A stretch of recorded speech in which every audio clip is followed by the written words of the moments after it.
like some TikTok. TikTok.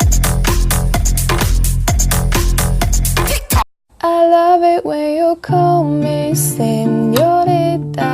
I wish I could pretend I didn't need ya, but every touch.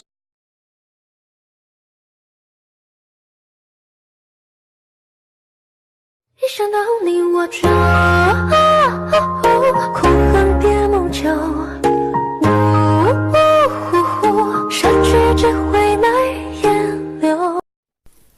từ lúa ư xì yo chỉ sao to có một số ya chả dễ pla ư chỉ xí tao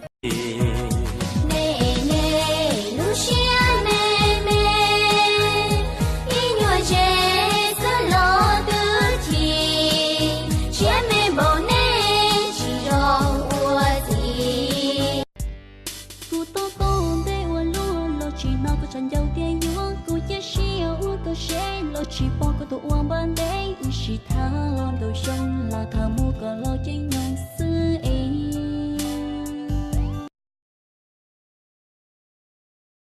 này là mình đi theo giấc mơ sớm mai gọi mời nơi vòng tay ấm nên chẳng rơi hoa ban trắng nở đầy con bạn nọ hương sắc còn chưa phai đời mình đâu có mấy vui.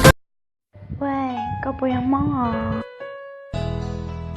Yoni ma ocha Nani ka papa halu mong Tao ni hoa Ka hui rang ka mong ma